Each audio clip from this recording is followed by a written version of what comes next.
Hi friends, நான் உங்க Varadaraja and welcome to our channel. இன்னைக்கு நம்ம episode 614 subscribers real life ghost experience தாங்க வந்து பார்க்க போறோம். இந்த நவீன உலகத்துல அமானுஷங்கள் மேல இருக்கிற நம்பிக்கை எல்லாருக்குமே கம்மி ஆயிட்டே வருதுங்க. இவ்வளவு அட்வான்ஸ்மெண்ட்ஸ் இருக்கிற இடத்துல அமானுஷங்கள் இருக்க முடியுமா அப்படின்ற ஒரு கேள்வி எல்லாருடைய மனசுலயும் வந்து போக தான் செய்யுது. ஆனா இந்த வீடியோவுடைய முடிவுல உங்களுக்கு அந்த டவுட் கண்டிப்பா கிளியர் ஆயிடும். ஏன்னா இந்த மாதிரி அட்வான்ஸ்மெண்ட் இருக்கும்போதும் கூட அமானுஷங்கள் சில பேருடைய வாழ்க்கையில பயங்கரமா விளையாடிக்கிட்டு தான் இருக்கு. அப்படிப்பட்ட ஒரு சுவாரஸ்யமான நிகழ்வு தான் இந்த வீடியோவில் நீங்க பார்க்க போறீங்க. இந்த வீடியோவை நீங்க பார்க்கறதுக்கு முன்னாடி நீங்க நம்ம சேனலுடைய புதிய பார்வையாளராக இருந்தாலும் சரி, இல்லைனா நம்மளுடைய சேனலை பார்த்துட்டு இருக்கீங்க, சப்ஸ்கிரைப் பண்ணாமல் பார்த்துட்டு இருக்கீங்க அப்படின்னா தயவுசெய்து சப்ஸ்கிரைப் பண்ணிக்கோங்க. கூடவே இருக்கிற பெல் ஐக்கானை கிளிக் பண்ணிக்கோங்க. அப்போ தான் நான் எவ்ரி ஆல்டர்னேட்டிவ் டே போடுற வீடியோ உங்களால் உடனே பார்க்க முடியும். இப்போ வாங்க ஸ்ட்ரெயிட்டா வீடியோக்குள்ள போகலாம்.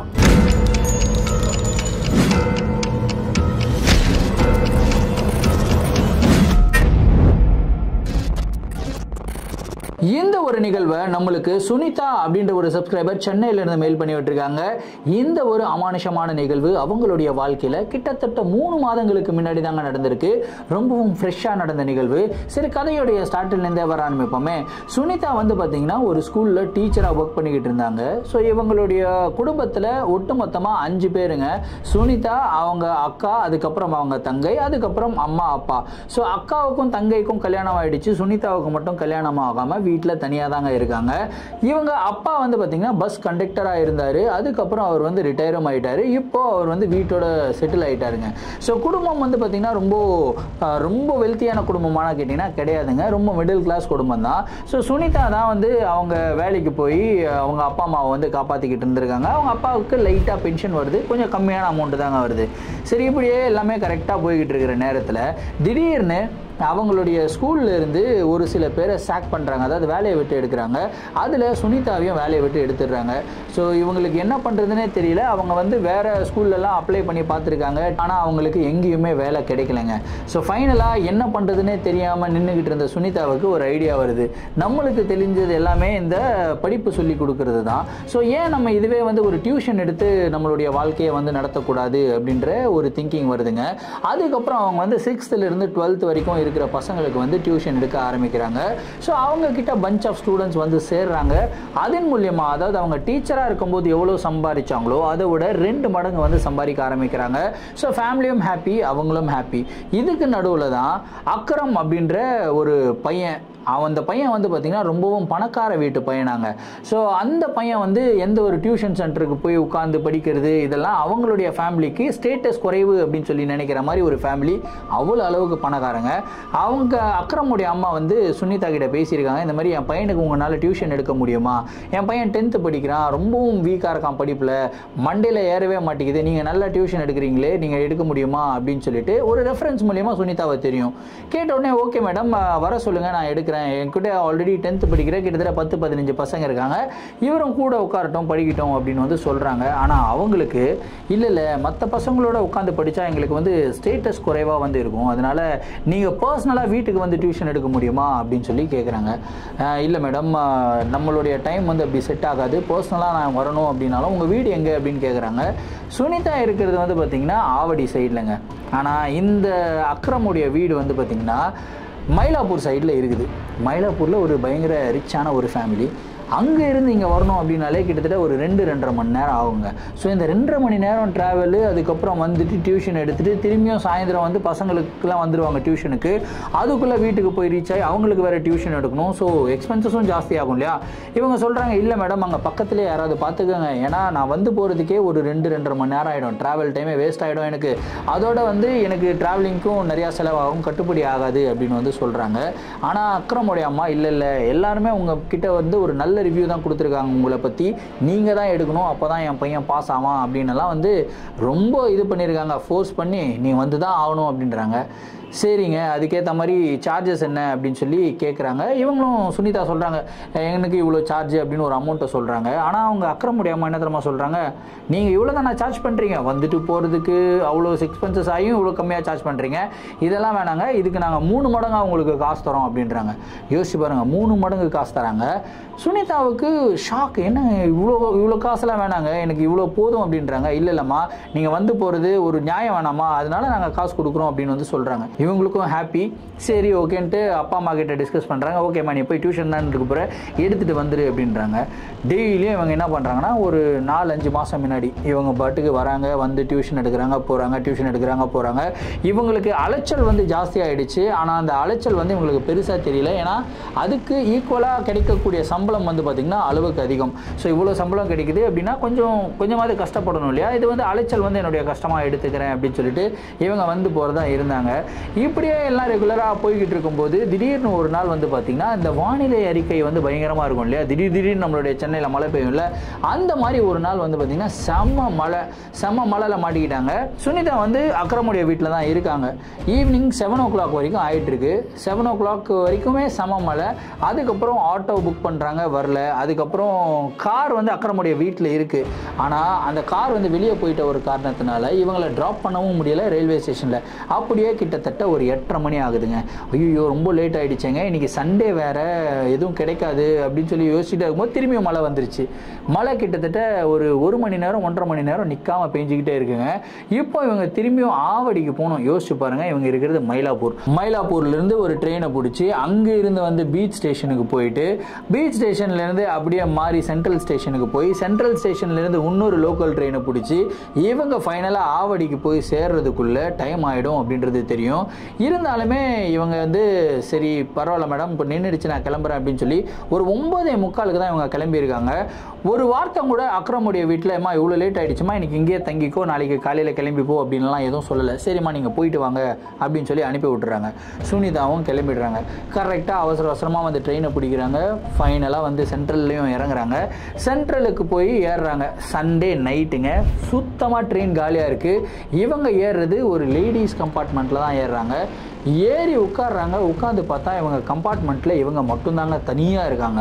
இதை பார்த்த உடனே இவங்களுக்கு செம பயம் வந்துடுது. என்னடா இவ்வளோ பெரிய கம்பார்ட்மெண்ட்டில் நம்ம மட்டும் தனியாக உட்காந்துக்கிட்டு இருக்கோம், திடீர்னு யாராவது குடிச்சிட்டு ஏதாவது வந்து தொந்தரவு பண்ணால் நம்ம என்ன பண்ண முடியும், எதுவுமே பண்ண முடியாது இல்லையா. சரி ஒருத்தர் 2 பேராவது இருக்கிற மாதிரி ஒரு கம்பார்ட்மெண்ட்டில் போய் ஏறலாம் அப்படின்னு சொல்லி லேடிஸ் கம்பார்ட்மெண்ட்டை விட்டு வெளியே வந்து பக்கத்து கம்பார்ட்மெண்ட்லலாம் பார்க்குறாங்க. அதுவும் காலியாக இருக்குது. ஸோ ஃபைனலாக ஒரு 3 கம்பார்ட்மெண்ட் தள்ளி ஒரு கம்பார்ட்மெண்ட்டில் ஏறுறாங்க. அங்கே ஒரு 2-3 பேர் வந்து உட்காந்துருந்தாங்க. இவங்களும் போய் ஒரு ஜன்னலோரம் சீட்டை பிடிச்சி உட்காந்துடுறாங்க. கரெக்டாக இவங்க இந்த பக்கம் உட்காந்துருக்காங்க. இவங்களுடைய எதிரில் ஒரு 4-5 சீட்டு தள்ளி வந்து பார்த்திங்கன்னா ஒரு 8 வயசு பெண் குழந்தை வந்து உட்காந்துருக்கு. அந்த குழந்தைக்கு பக்கத்துலேயே அந்த குழந்தையுடைய தாத்தான்னு நினைக்கிறேன். ஸோ அவர் வந்து உட்காந்துருக்காரு. அந்த குழந்தை பார்க்குறதுக்கு ரொம்ப நல்லா பிரைட்டாக நல்லா ட்ரெஸ் பண்ணியிருக்கு. ஆனால் அவங்க தாத்தாவை பார்க்குறதுக்கு ஒரு மாதிரி ட்ரெஸ் எல்லாம் கிழிஞ்சு போய் அழுக்காக உட்காந்துக்கிட்டு இருக்க மாதிரி. அந்த குழந்தையும் அந்த தாத்தா கிட்ட ரொம்ப ஃப்ரீயாக ஜாலியாக சிரித்து பேசிக்கிட்டு வருது. ஸோ இவங்களுக்கு எதுவுமே அது வந்து தப்பாக தோணலை. சரி இந்த குழந்தைய கடத்திட்டெல்லாம் வந்திருக்க மாட்டார் அப்படின்னு தான் நினைக்கிறாங்க. நினச்சிட்டு இவங்க பாட்டு உட்காந்து சரி அப்படியே ஃபோனில் ரீல்ஸை பார்த்துட்டு வந்துட்டே இருக்காங்க. திடீர்னு வந்து பார்த்தீங்கன்னா அந்த ட்ரெயின் மூவ் ஆகிக்கிட்டே இருக்கும்போது அந்த கம்பார்ட்மெண்ட்டுக்குள்ள விதவிதமாக சவுண்டெல்லாம் கேட்க ஆரம்பிக்குது. அதாவது யாரோ அழுகிற மாதிரி வந்து சவுண்டு கேட்குது. அதுக்கப்புறம் யாரோ வந்து இவங்க காது பக்கத்தில் வந்து ஏதோ ஒன்று சொல்லிட்டு ஓடுற மாதிரி சவுண்டெல்லாம் கேட்குது. இவங்க ரீல்ஸ் பார்த்துக்கிட்டு இருக்கும்போது இவங்களுக்கு இதெல்லாம் கேட்குது. கேட்ட உடனே இவங்க என்ன பண்ணுறாங்கன்னா ஃபோனை வச்சுட்டு இந்த பக்கம் திரும்பி பார்த்தா அப்போ இன்னொரு ஷாக்கிங்கான விஷயம் பார்க்குறாங்க. இவங்க ஃபஸ்ட்டு அந்த கம்பார்ட்மெண்ட்டில் ஏறும்போது சுனிதா, அதுக்கப்புறம் அந்த சின்ன பொண்ணு, அவங்க தாத்தா, அதுக்கப்புறம் ஒரு 2-3 பேர் அங்கங்கே உட்காந்துருந்தாங்க. ஆனால் இப்போ அந்த கம்பார்ட்மெண்ட்டில் வெறும் 3 பேர் தான். சுனிதா, அந்த சின்ன பொண்ணு, அவங்க தாத்தா, 3 பேர் மட்டும்தான் உட்காந்துக்கிட்டு இருக்காங்க. அதுலேயும் அவங்க தாத்தா இருக்கார் இல்லையா, பார்க்கறதுக்கே ரொம்ப பயங்கரமாக இருந்தார். ஒரு மாதிரி டெரர் அப்படின்வாங்க இல்லையா, அந்த மாதிரி டெரர் ஃபேஸை வச்சு சுனிதாவையே இப்படியே முறைச்சி பார்த்துக்கிட்டே இருக்காருங்க. வெச்ச கண் வாங்காமல் பார்த்துக்கிட்டே இருக்காரு. சுனிதாவுக்கு என்ன பண்ணுறதுன்னே தெரியல. ஐயோ ஏன்டா இந்த ஆள் என்ன எப்படி பார்க்குறான் அப்படின்னு சொல்லிட்டு சரி பார்க்குறதே ரொம்ப பயமாக இருக்குது அப்படின்னு சொல்லி திரும்பியும் இவங்களுடைய ரீல்ஸ் பார்க்க ஆரம்பிச்சுட்டு இருக்காங்க. கரெக்டாக ஒரு 5-10 நிமிஷத்தில் இவங்களுடைய பேட்ரி சுத்தமாக டெட். பேட்ரியிலோ ஃபோனு சுவிட்ச் ஆஃப் ஆயிடுது. இப்போ இவங்களுக்கு வேறு வழியே இல்லை. இவங்க ஒன்று வேடிக்கை வெளியே பார்க்கணும். வெளியே பார்க்கறதுக்கு ஒன்றும் கிடையாது. ஏன்னா ஃபுல்லாக இருட்டாக இருக்குது. நைட் ஆகிடுச்சு. 9:30 மணி மேலே ஆகிட்டுருக்கு. ட்ரெயின் பாட்டுக்கு மூவ் ஆகிட்டுருக்கு. அந்த தாத்தா வந்து பார்த்திங்கன்னா பட்டுன்னு அப்படி எழுந்துக்கிறாருங்க. எழுந்து அவருடைய ஒரு வாக்கிங் ஸ்டிக் இருக்கு இல்லையா, அந்த வாக்கிங் ஸ்டிக்கை வச்சு டங் டங் டங்குன்னு தட்டிட்டு அப்படியே மெதுவாக நடந்து வர்றாரு. சுனிதாவை நோக்கி நடந்து வர்றாரு. இவங்க என்ன பண்ணுறதுன்னே தெரியல. பயத்தோட உச்சகட்டத்தில் சுவிட்ச் ஆஃப் ஆன ஃபோனை எடுத்து காதில் வச்சு அவங்க அம்மா கிட்ட பேசுகிற மாதிரி ஆக்டிங் கொடுத்துக்கிட்டு இருக்காங்க. அந்த அந்த தாத்தா வந்து அப்படியே நேராக நடந்து வர்றாரு, சுனிதாவுடைய சீட்டு வரைக்கும் நடந்து வர்றாரு. திரும்பியும் இங்கிருந்து நேராக அந்த பேத்தி பக்கத்தில் போய் உட்காந்துக்கிறாருங்க சைலண்ட்லாம். இவங்களுக்கு ஒன்றும் புரியல, எதுக்காக அந்த மனுஷன் எழுந்து இவ்வளோ தூரம் நடந்து வந்தான், திரும்பி அங்கே போய் உட்காந்துட்டான், ஒன்றும் புரியலையே. சரி அவனை கான்சன்ட்ரேட் பண்ணாத மாதிரியே நம்ம இருப்போம் அப்படின்னு சொல்லிட்டு சரி தூங்கலாம் அப்படின்னு சொல்லி கொஞ்சம் நேரம் தூங்குற மாதிரி நடிக்கிறாங்க கண்ணு மூடி. அப்படியே ஒரு 5 நிமிஷம் போகுதுங்க. இவங்களுக்கு என்னென்னமோ சவுண்டெல்லாம் கேட்குது. அதாவது ஒரு ட்ரெயின் ட்ராக்ல ஒரு மாடு அடிபட்டா ஒரு சவுண்டு கேட்கும்ல, அது மாதிரி ஒரு சவுண்டு கேட்குது. அதுக்கப்புறம் திடீர்னு ட்ரெயின் வந்து அப்படியே தடம் புரள்ற மாதிரி ஒரு சவுண்டு கேட்குது. எல்லாருமே கத்துறாங்க, கதறாங்க. ஒரு 100 பேர் ஒரு இடத்துல இறந்து போயிருக்கும் போது 200 பேர் வந்து அழுதாங்கன்னா ஒரு மாதிரி அழுகுரல்கள் எல்லாம் கேட்கும் இல்லையா, அந்த மாதிரி அழுகுரல்கள் எல்லாம் கேட்க ஆரம்பிக்குது. இவங்களுக்கு ஒன்றுமே புரியல, பயத்தோட உச்சகட்டத்தில் இருக்காங்க. என்னன்னா இந்த மாதிரி சவுண்டெல்லாம் கேட்குதே அப்படின்னு சொல்லி இவங்க கண்ணை முடிச்சு பார்க்குறாங்க. கண்ணை முடிச்சு பார்த்தா திரும்பியும் அந்த தாத்தா இவங்களே பார்த்துக்கிட்டு இருக்காங்க. வெச்ச கண்ணு வாங்காமல் பார்த்துக்கிட்டு இருக்காப்புல. இவங்களுக்கு ரொம்ப அன்ஈஸியாக ஃபீல் ஆகுறாங்க. இவங்க என்ன பண்ணுறாங்கன்னா பட்டுன்னு அந்த சீட்டில் இருந்து எழுந்து அப்படியே 2-3 சீட்டு தள்ளி வந்து இந்த பக்கம் இவங்களுடைய முது வந்து அந்த தாத்தாவையும் பேத்தியும் ஃபேஸ் பண்ண மாதிரி ஒரு சீட்டு இருக்கும் இல்லையா, அந்த சீட்டில் உட்காந்துக்கிறாங்க. உட்காந்துட்டு பார்த்தா தானே பிரச்சனை, பார்க்கவே இல்லைனா எனக்கு தெரியாதுல்ல, நான் பாட்டுக்கு சைலண்டாக இருக்கேன் அப்படின்னு சொல்லி இவங்க பாட்டுக்கு அப்படியே உட்காந்துக்கிட்டே வராங்க. வெளியே வேடிக்கை பார்த்துக்கிட்டே வராங்க. நல்லா சிறுன்னு காற்று அடிச்சுக்கிட்டு இருக்கு. மழை பெய்ய ஆரம்பிக்குது. அப்படியே ஒரு ஸ்டேஷனாக தாண்டி ட்ரெயின் போய்கிட்டே இருக்குங்க. அவ்வளோ மழையில் இவங்களுக்கு சில்லுன்னு தானே ஃபீல் ஆகணும், குளிரணும் இல்லை. ஆனால் ட்ரெயின் மூவ் ஆக இவங்களுக்கு வந்து பார்த்திங்கன்னா அந்த சில்னஸ் ஃபீல் ஆகவே இல்லைங்க. ஒரு காற்று வர்றது கூட அப்படியே சூடான காற்றா வந்து இவங்களுடைய உடம்புல அடிக்குது. இவங்களுடைய கையை வந்து ஜன்னல் ஓரம் வச்சிருக்காங்க. அந்த கையில் வந்து அப்படியே சூடான நெருப்பு காற்று வந்து அடிச்சதுன்னா அப்படியே கையெல்லாம் எரியும் இல்லையா, அந்த மாதிரி எரிய ஆரம்பிக்குதுங்க. இவங்களுக்கு என்ன நடக்குதுன்னே தெரியல, என்னென்னமோ நடக்குது, ஆனால் தப்பா மட்டும் நடக்குதுன்னு புரிஞ்சுக்கிறாங்க. அதுக்கப்புறம் கையை எடுத்துட்டு இப்படியே திரும்பி பார்க்குறாங்க. பார்த்த சுனிதாவுக்கு ஒரு மிகப்பெரிய ஷாக். என்னன்னா அந்த தாத்தாவும் அந்த 8 வயசு பேத்தியும் இப்போ இவங்க உட்காந்துருக்காங்க இல்லையா சேர், அதே சேருடைய அந்த கார்னரில் உட்காந்துருக்காங்க. உட்காந்துட்டு 2 பேரும் அப்படியே இவங்களை இப்படி இப்படி பார்த்துக்கிட்டு இருக்காங்க. இவங்களுக்கு என்ன பண்ணுறதுனே தெரியல. ஹேய் ஏன் என்ன இப்படி பார்த்துக்கிட்டு இருக்கீங்க, என்னாச்சு அங்கே போய் உட்காருங்க, போங்க, இவ்வளோ பெரிய ட்ரெயினில் இடம் இல்லையா உங்களுக்கு, இங்கே வந்து உட்காந்துருக்கீங்க, போங்க ஏன்ச்சு அப்படின்னு சொல்லி கத்துறாங்க. கத்துன உடனே அவங்க 2 பேரும் எதுவுமே பேசலைங்க. எதுவுமே பேசாமல் எழுந்துக்கிறாங்க. எழுந்து ஒரு 2-3 சீட்டு தள்ளி போய் கரெக்டாக சுனிதாவை ஃபேஸ் பண்ணுற மாதிரியே உட்காந்துக்கிறாங்க. உட்காந்துட்டு அந்த பேத்தி சுனிதாவை பார்த்து சிரிச்சுக்கிட்டே இருக்குது. ஆனால் இந்த தடவை ரொம்ப வில்லத்தனமாக சிரிச்சுக்கிட்டு இருக்கு. என்னடா இது மாதிரியெல்லாம் சிரிக்குது இந்த பொண்ணு, ரொம்ப பயமாக இருக்கே அப்படின்னு சொல்லிட்டு, ஐயோ சீக்கிரம் வந்துருச்சுன்னா நல்லா இருக்குமே, இன்னொரு 1/2 மணி நேரம் ஆகுமே நான் ஆவடிக்கு போகிறதுக்கு, என்ன பண்ணுறதுனே தெரியல அப்படின்னு சொல்லி கடவுளேன்னு வேண்டிக்கிட்டே இருக்காங்க. கரெக்டாக அடுத்த 5 நிமிஷத்தில் இவங்க யோசிக்கிறாங்க, கண்ணு முழிச்சிருந்தா தானே இது எல்லாமே பார்க்க முடியும், கண்ணை மூடி தூங்கிடலாம் அப்படின்னு சொல்லி உண்மையாலே இவங்க கண்ணை மூடி தூங்க ஆரம்பிக்கிறாங்க. கண்ணை மூடின உடனே இவங்களுக்கு ஒரு கனவு வருதுங்க. அதாவது இதே ட்ரெயினில் தான் இவங்க ட்ராவல் ஆகிட்டு இருக்காங்க. கரெக்டாக இவங்க பக்கத்தில் அந்த சின்ன பொண்ணு வந்து உட்காருது. இந்த சின்ன பொண்ணு இவங்களுடைய கையை வந்து பிடிக்குதுங்க. கரெக்டாக கையை பிடிக்கும்போது அப்படியே பயங்கர சில்னஸாக ஃபீல் பண்ணுறாங்க. ஃப்ரீசருக்குள்ள கையை விட்ட மாதிரி ஃபீல் பண்ணுறாங்க. இவங்க கையை பிடிச்சி அப்படியே இழுக்குதுங்க. இழுத்து அந்த பொண்ணு வாயில் கையை வச்சு கடிக்க ஆரம்பிக்குது. கடித்து கொஞ்சம் கொஞ்சமாக இவங்களுடைய கையை வந்து திங்க ஆரம்பிக்குதுங்க. அதுக்கப்புறம் எதிரில் அந்த கிழவன் வந்து உட்காரான். கிழவன் உட்காந்துட்டு இவங்களுடைய காலை பிடிச்சி இழுக்கிறான். காலை பிடிச்சி அந்த விரலெல்லாம் ஒன்றா உடைச்சி அப்படியே தனியாக பிச்சு அந்த கிழவன் வந்து தின்ன ஆரம்பிக்கிறாங்க. இந்த மாதிரி ஒரு கனவை பார்த்த உடனே இவங்க அப்படியே அலறி அடிச்சுக்கிட்டு எழுந்து உட்காடுறாங்க. எழுந்து உட்காந்து முன்னாடி பார்த்தா முன்னாடி உட்காந்துக்கிட்டு இருந்த அந்த சின்ன பொண்ணையும் காணோம், அந்த வயசான தாத்தாவையும் காணோம். அப்பாடா போயிட்டாங்கடா அப்படின்னும் போது பட்டுன்னு இவங்களுடைய கையில் செம்ம சில்னஸை ஃபீல் பண்ணுறாங்க. என்னடா இது இவ்வளோ சில்லுன்னு இருக்குன்ட்டு அப்படி திரும்பி பார்க்குறாங்க. திரும்பி பார்த்தா பக்கத்தில் அந்த சின்ன பொண்ணு உட்காந்துருக்குங்க. கரெக்டாக இவங்க கனவுல ஃபீல் பண்ண மாதிரி அதே சில்னஸ், அதே கையில் அதே இடத்துல அந்த சின்ன பொண்ணு வந்து இப்படி பிடிச்சிருக்கு. சுனிதாவுடைய கையை இப்படி தூக்குதுங்க. தூக்கிட்டு அப்படியே சிரிக்குது. பயங்கர ஆக்ரோஷமாக சிரிக்குதுங்க. அதே டைமில் பட்டுன்னு ட்ரெயின் வந்து நிற்குதுங்க. என்னடா இது, இந்த பக்கம் திரும்பி பார்த்தா ஆவடி ஸ்டேஷனில் ட்ரெயின் நிற்குது. அப்படியே தலை தெறிக்க சுனிதா வந்து வெளியே ஓடுறாங்க. ஓடி குடுகுடுன்னு போகிறாங்க. கரெக்டாக வீட்டுக்கு போய் சேரும்போது 11 மணி. அவங்க அம்மாவும் ரொம்ப கவலையில் இருக்காங்க. ஐயோ பொண்ணு போனாலே, இது வரைக்கும் பொண்ணு வரலையே அப்படின்னு சொல்லி சுனிதாவுக்காக வாசலே வெயிட் பண்ணிக்கிட்டு இருக்காங்க. இவங்களை பார்த்த உடனே தான் அவங்களுக்கு உயிரே வருதுங்க. என்னடி ஆச்சு, ஏன் இவ்வளோ லேட்டாக பண்ணுவேன், வா வா வா வா அப்படின்னு சொல்லி வீட்டுக்குள்ளே போயிட்டு ஏன் ஃபோனை சுவிச் ஆஃப் பண்ணி வச்சிருக்க அப்படின்றாங்க. இல்லைம்மா நான் ஃபோனை நான் ஏமா சுவிச் ஆஃப் பண்ண போகிறேன், சார்ஜே இல்லாமல் ஆஃப் ஆகிடுச்சுமா அப்படின்னு சொல்லிட்டு இவங்க பெருமூச்சு வாங்குறாங்க. இவங்க பெருமூச்சு வாங்குறத பார்த்த உடனே அவங்களுக்கு டவுட் வந்துடுது. ஏன் இவன் இவ்வளோ பெருமூச்சு வாங்குற, என்ன ஆச்சு, என்ன பிரச்சனை, ஏதாவது யாராவது தப்பாக நடந்துக்கிட்டாங்களா, இல்லை யாராவது உன்னை துரத்திக்கிட்டு வந்தாங்களா, என்ன ஆச்சு அப்படின்னு வந்து சொல்கிறாங்க. அம்மா என்னை எதுவுமே கேட்காதம்மா, எனக்கு கை கால்லாம் நடுங்குதுமா, எனக்கு ஜுரம் வர மாதிரி இருக்குமா அப்படின்னு சொல்லி அழுகுறாங்க. சுனிதா அழுகிறத பார்த்து அவங்க அம்மாவுக்கு இன்னும் பயம். என்னடி ஆச்சு, உண்மையில சொல்லு, எனக்கு ரொம்ப பயமா இருக்கு, சொன்னாதான் எனக்கு தெரியும், இந்த மாதிரிலாம் பண்ணாத, என்னாச்சுன்னு உண்மையில சொல்லுன்றாங்க. இல்லைம்மா ஒரு அரை மணி நேரம் விடுமா, நான் கொஞ்சம் நார்மல் ஆகிட்டதுக்கு அப்புறம் சொல்கிறேன் அப்படின்னு சொல்லிட்டு சுனிதா போயிட்டு சோஃபாவில் உட்காடுறாங்க. உட்காந்துட்டு ஒரு அரை மணி நேரம் அப்படியே ரிலாக்ஸாக உட்காந்துருக்காங்க. அரை மணி நேரம் கழித்து அவங்க நார்மல் ஆகிறாங்க. நார்மல் ஆன உடனே அவங்க அம்மா கிட்ட போய் என்னென்ன நடந்ததோ எல்லாத்தையும் வந்து புட்டு வச்சுருக்காங்க. அவங்க அம்மாவும் செம்ம ஷாக்கா, என்ன நீ சொன்ன, 8 வயசில் ஒரு பொண்ணா, அந்த பொண்ணு என்ன ட்ரெஸ்ஸு போட்டிருந்தது அப்படின்னு சொல்லி கேட்குறாங்க. அந்த பொண்ணு வந்து ஒரு மாதிரி ஃப்ளோரல் ட்ரெஸ்ஸில் ஒரு சின்ன மிடி ஸ்கர்ட் மாதிரி போட்டிருந்ததுமா, அதே மாதிரி மேலே வந்து ஒரு ஓவர் கோட் மாதிரி போட்டிருந்தது. சின்ன பொண்ணு க்யூட்டாக இருந்தா பார்க்குறதுக்கு, ஆனால் அவளுடைய நடவடிக்கைகள் எதுவுமே க்யூட்டாக இல்லாமா. அதுலேயும் அந்த பொண்ணு வந்து என்னுடைய கையை பிடிச்சா பாரு, பிடிச்ச உடனே அவ்வளோ சில்னஸ்மா, என்னால் ஒன்றுமே பண்ண முடியல, ஒரு மாதிரி ஃப்ரீஸ் ஆகிட்டேன் நான் பயத்தில். நல்ல வேளை ஆவடி ஸ்டேஷன் வந்தது, இல்லைனா என்ன ஆயிருக்குமோனே தெரியல, எந்த பொண்ணு என்னென்ன பண்ணியிருக்குமோ, அந்த கிழவை என்னென்ன பண்ணியிருக்கோனோ ஒன்றும் புரியலமா, எனக்கு ரொம்ப பயமாக இருக்குது, மனுஷங்களானே டவுட்டாக இருக்குது அப்படின்னு வந்து சுனிதா சொல்கிறாங்க. உடனே அவங்க அம்மா வந்து சரி நம்ம வீட்டுக்கு வெளியே ஒரு போஸ்டர் ஒட்டியிருந்தாங்க, அந்த போஸ்டரை நீ பார்த்தியா அப்படின்னு வந்து கேட்குறாங்க. என்னம்மா நீ போஸ்டர் வீசுன்ற, நான் எந்த போஸ்டரையும் பார்க்கல, நம்ம சவுத்தில் யார் போஸ்டர் ஓட்டினது, நான் போய் பார்த்துட்டு வரேன் அப்படின்னு சொல்லிட்டு சுனிதா நேராக குடுகுடுன்னு வெளியே போகிறாங்க. வெளியே போயிட்டு லைட்டை போட்டு அந்த போஸ்டரை பார்க்குறாங்க. பார்த்தா செம்ம ஷாக்குங்க.